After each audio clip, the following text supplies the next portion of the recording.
Muy buenas noches, nosotros somos estudiantes de la Universidad Nacional de Loja, de la carrera de Medicina Veterinaria, de la materia de Fisiología 2. Hoy vamos a hablar lo que es la fisiología de la reproducción.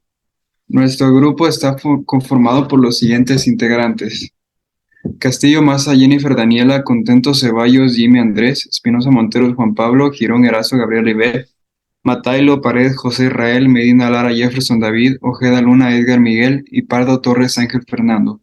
A continuación, mi compañero. Yo les hablaré acerca del ciclo astral.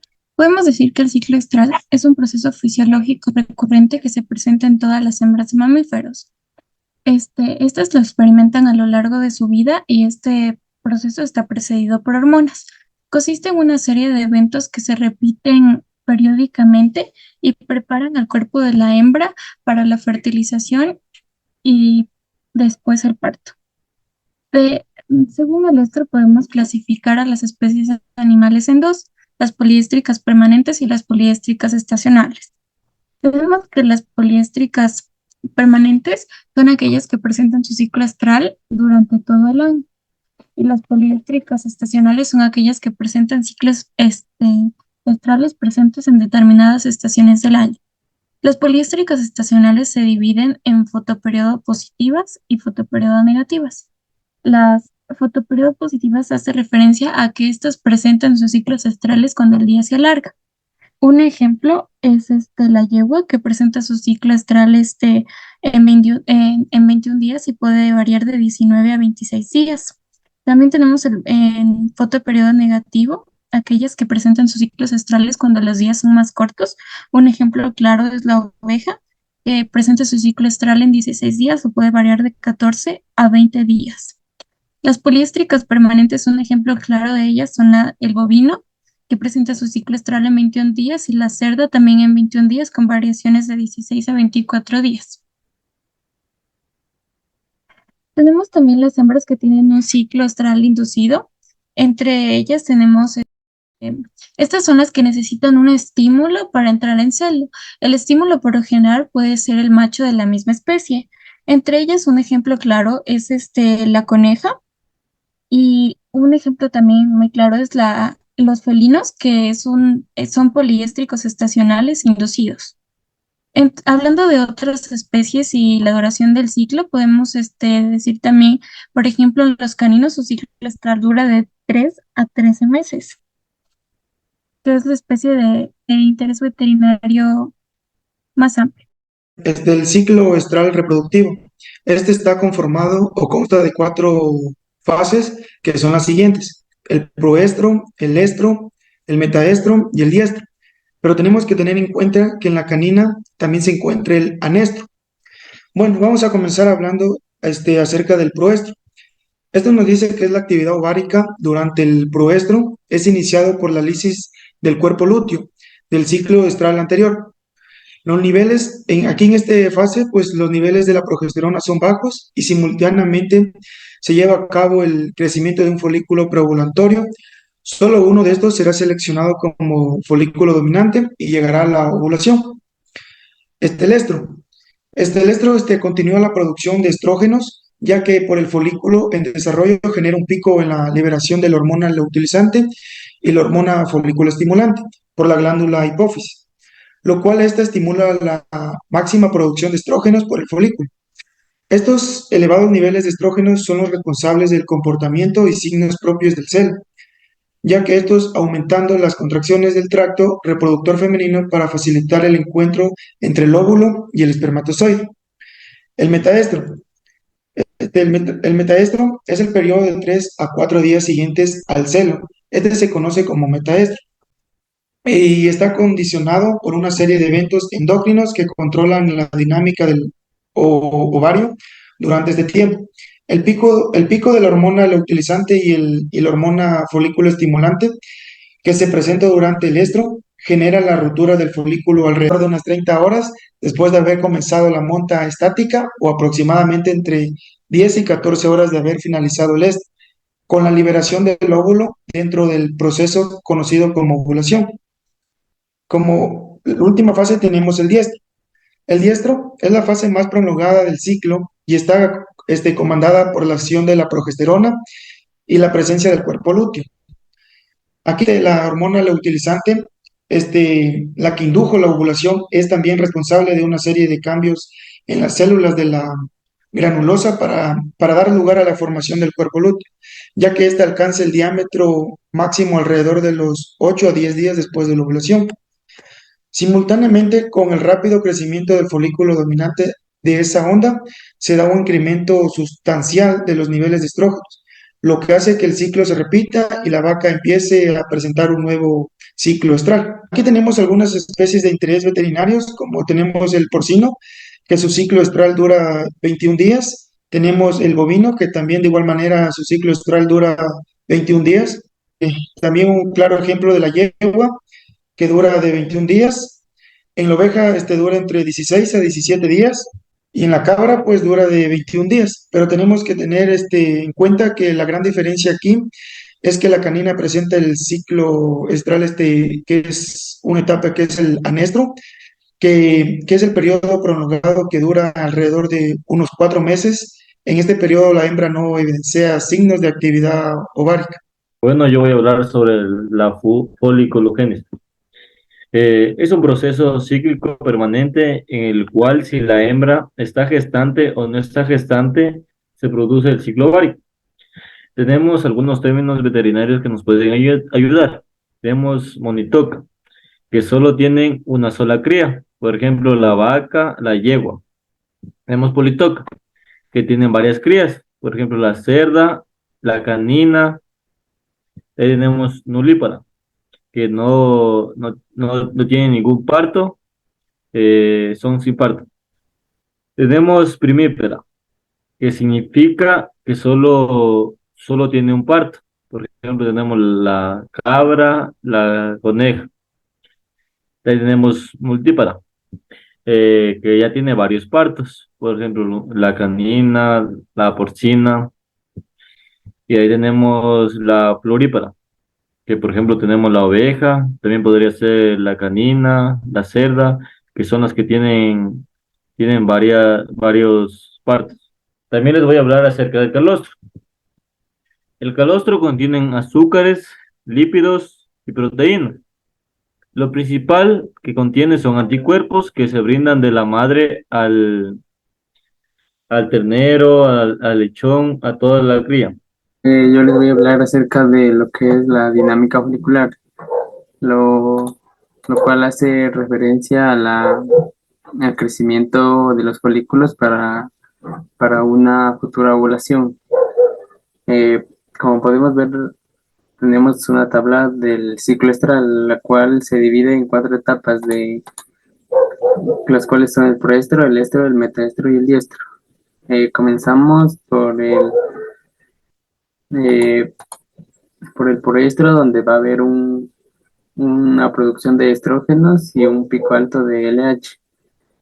En el estro es donde se va a dar el reclutamiento y selección y dominancia de los folículos. Como podemos ver, existe un pool que es un grupo de folículos que son seleccionados para una futura preovulación de los cuales solo sobresale un dominante y los otros van a quedar atrofiados. El folículo dominante se va a caracterizar por tener características aptas para presentar ovulación, como por ejemplo en los equinos, este folículo irá creciendo por día 2 milímetros y para que sea apto para la preovulación necesita llegar a una medida de 40 milímetros. En bovinos crece 1 milímetro por día y necesita llegar a los 10 milímetros para que pueda ser un folículo dominante. Eh, eh, este folículo dominante en la primera, en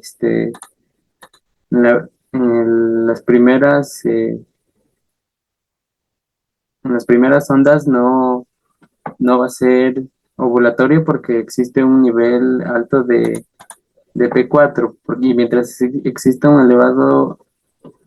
elevada producción de P4, jamás se dará una fecundación. Entonces necesita que esta onda se repita otra vez, y cuando existan unos niveles elevados de P4, el folículo dominante que está acá, el, el que está donde ya bajaron los niveles de P4, este sí va a poder preovular. Luego seguimos con la etapa del diestro, que es la última etapa donde va a haber igualmente una producción de estrógenos y un pico de LH. Ahora les voy a hablar del cuerpo lúteo. Empieza por un cuerpo hemorrágico que es bastante pequeño y como su nombre mismo lo dice, es un cuerpo sanguinolento que tiene una coloración rojiza similar a la sangre. Este cuerpo hemorrágico va a pasar a una segunda fase donde se va a agrandar y se va a convertir en un cuerpo más grande y será de color amarillento, el cual le denominaremos cuerpo lúteo. Este cuerpo lúteo va a secretar P4, que en caso de que haya una gestación, este va a proveer progesterona, que es indispensable para que se mantenga la gestación. Y en caso de que no haya gestación, este cuerpo lúteo se atrofiará y se convertirá en el cuerpo albicans. A continuación vamos a hablar sobre la madurez sexual y orgánica. Primero hay que tomar en cuenta qué es la pubertad. La pubertad es la edad en donde ocurre el primer estro, y los factores que hay que tomar en cuenta es la edad y la raza. Ya en los signos, en la hembra es la edematización vulvar. Ya aquí un claro ejemplo de la pubertad, que es en los ovinos. En la pubertad también, aquí toma factores como la raza, la nutrición, las interacciones sociales hembra y macho y la época de nacimiento de la oveja. En cuanto a el concepto de la madurez sexual es que produce gametos con capacidad reproductiva. Ya en la hembra es los óvulos y en el macho es el espermatozoide. De igual manera, otra definición es cuando pasa su ciclo sexual, pubertad y sus celos sexuales estén competentes. Ya, la madurez sexual, en cambio, es un desarrollo del 70% del peso vivo de un animal adulto. Ya, este es un claro ejemplo de la madurez sexual en las diferentes especies de interés veterinario. En el canino es de 24 meses, en el bovino es de 12 a 17 meses, en la oveja es de 24 meses, en la cabra es de 8 meses y en el porcino es de 6 a 7 meses. Yo voy a hablar acerca de lo que es la importancia de la hipófisis e hipotálamo. Eh, para explicar esto vamos a utilizar lo que es el eje adeno-hipofisiario. Tenemos que la hipófisis es conocida también como la glándula maestra. Esta va a regular lo que son las secreciones en las diferentes glándulas endocrinas. Para atender este funcionamiento vamos a utilizar, como dije primeramente, este eje.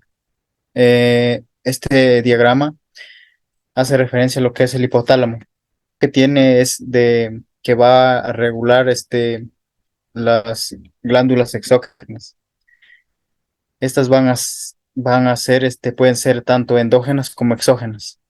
Primeramente tenemos que va a captar estímulos y estos estímulos van a hacer van a actuar en lo que es el hipotálamo. Esta va a secretar lo que es una hormona, lo que es la hormona de las gonadotrofinas. Esta hormona va a ser vertida a la hipófisis por medio de lo que se llama el sistema porta hipofisiario. Lo que es la hipófisis va a producir lo que es la FSH y la LH. Esta FSH y LH van a actuar en el ovario. También aquí vamos a recalcar lo que es que aquí se va a producir el primer feedback negativo. ¿Por qué? Porque esta hormona va a tener influencia en lo que es en la primera retroalimentación negativa. Esto es negativo porque en este caso va a ser redirigido hacia el hipotálamo. En la hipófisis también la FSH y el LH al actuar en el ovario van a actuar también en lo que es la célula de la granulosa y de la teca. La célula de la teca va a producir lo que son los gestágenos, que pueden ser lo que es la progesterona y andrógenos. Estos andrógenos van a producir estrógenos por medio de la célula de la granulosa. ¿Cómo se va a formar este proceso? Primeramente, lo que es los andrógenos se van a transformar en estrógenos por medio de un proceso conocido como aromatización. En la célula granulosa también va a tener otra función, que es la de producir la activina y la inhibina. Esta activina y esta inhibina van a actuar en lo que es en la hipófisis, formando un feedback negativo.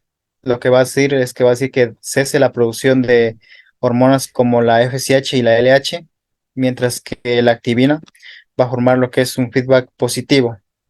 Va a ser lo que es acelerar este proceso. Eh, y también la hipófisis, como lo dije, es que va a minorar este proceso produciendo las dos hormonas. Yo voy a hablarles sobre la regulación neuroendocrina del parto. En esta regulación neuroendocrina intervienen dos individuos, lo que son la madre y el feto. Se tiene que tener en cuenta que el feto debe estar ya completamente desarrollado para que se dé esto. Unas recomendaciones antes de explicar el proceso es administrar tiempo antes del parto para que se pueda realizar una regulación neuroendocrina del parto en el feto principalmente, porque sin un feto completamente desarrollado que presente alguna terología en el encéfalo no se va a poder realizar el parto y vendrían a tener problemas de modificaciones en el parto o que no nazca la cría. Ya, para empezar, el feto es el individuo el cual da el día del parto, mientras que la madre se encarga de dar la hora. Esto lo hace por cuestiones etológicas, ya que la madre busca un lugar apto para poder dar el parto. Mientras que el feto este estímulo realmente es por esta regulación neuroendocrina de las cuales les voy a estar explicando. Ya, empezamos con el feto. El feto, al estar completamente desarrollado en el útero, presenta un tamaño por el cual ya genera cierto estrés en el feto. Y este empieza a moverse y a generar, primeramente en el hipotálamo empiezan a actuar estas hormonas liberadoras de corticotropina. Esto responde al estímulo de que el feto ya no, pues se podría decir que ya no entra en el útero. Este hipotálamo libera estas corticotropinas, las cuales actúan en la adenohipófisis por medio de las células corticótropas.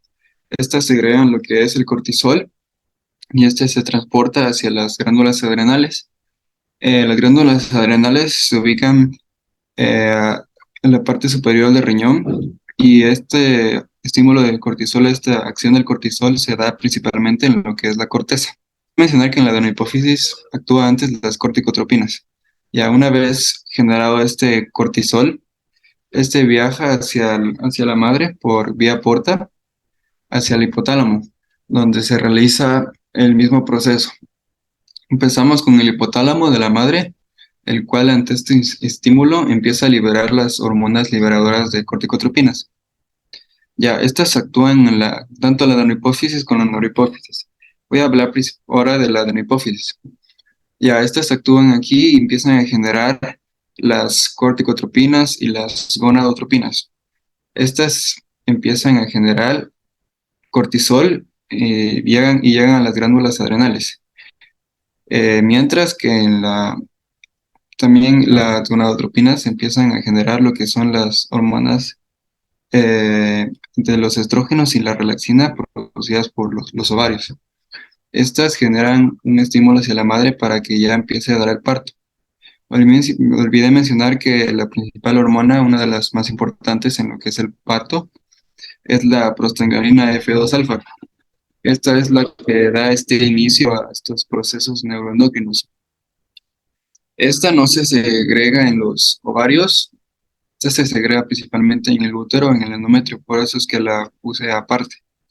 Ya, esta lo que hace es generar un feedback negativo en los ovarios, en los folículos, es decir, empieza a dejar de producir progesterona y da inicio a todas estas relaciones neuroendocrinas. Voy a hablar de la fisiología de la lactancia. La fisiología de la lactancia consta de las siguientes partes. La mamogénesis, que es el desarrollo de la glándula mamaria en sí. La lactogénesis, que es lo que referente a la secreción de la leche, los cuales le voy a explicar más a fondo.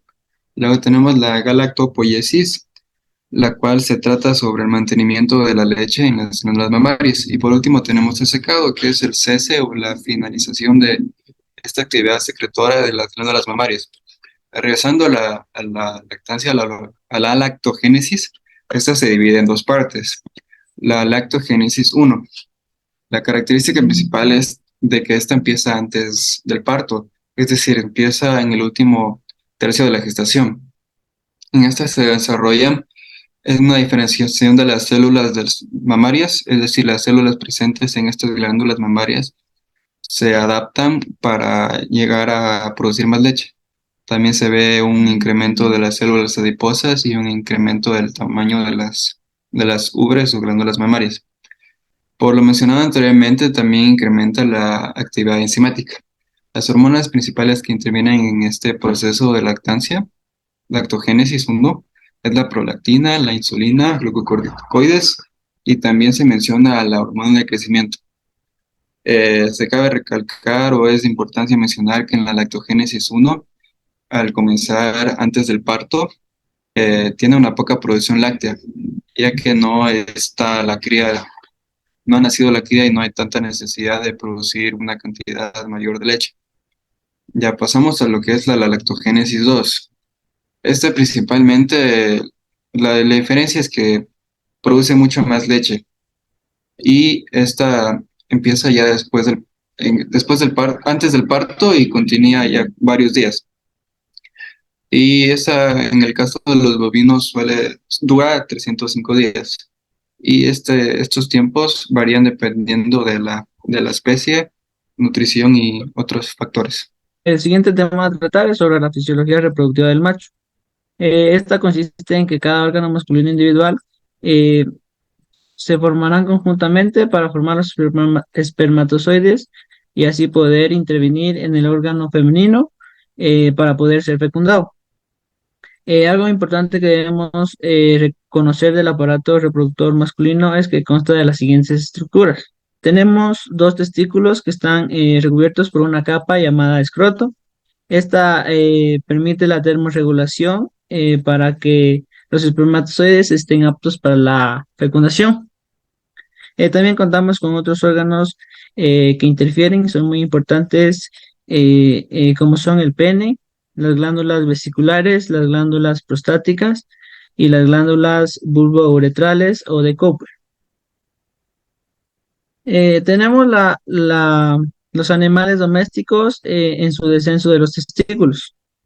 Este se va a dar en diferentes estaciones de acuerdo al tipo de gestación. Tenemos el bovino que se da de 3.5 a 4 meses de gestación. En el porcino se dará de 90 días de gestación. En el canino se dará 5 días después del nacimiento. En el equino se dará de 9 a 11 meses de gestación. Y en el ovino se dará a los 80 días de gestación. Continuamos con la regulación neuroendocrina del macho. Tenemos la función testicular que está bajo el control del sistema nervioso central a través de las gonadotropinas hipofisiarias, como son la LH, que es la hormona luteinizante, y la FSH, que es la hormona fascículo-estimulante, que actúan sobre sus receptores específicos localizados en las células de Sertoli y las de Leydig. La biosíntesis y la secreción de la LH y FSH está regulada por la hormona reguladora de gonadotropinas, que se sintetiza en el hipotálamo y viaja a la hipófisis a través del sistema portohipofisiario, en donde se une a su receptor de membrana localizado en las gonadotropas de la hipófisis. Aunque la hormona reguladora de gonadotropinas parecía no ser fundamental para el desarrollo gonadal en el feto, a partir de la pubertad, la función de de la hormona gonadotropinas es de gran relevancia para los procesos de espermatogénesis, esteroidogénesis y las reacciones de retroalimentación. Un dato importante es que en el testículo se encontrará una barrera en la cual va a impedir la salida de los espermatozoides, y también va a haber una separación entre celdas que se va a denominar hematoespermática. Muchas gracias por su atención. Espero que haya sido de su agrado y esperamos su apoyo con un like.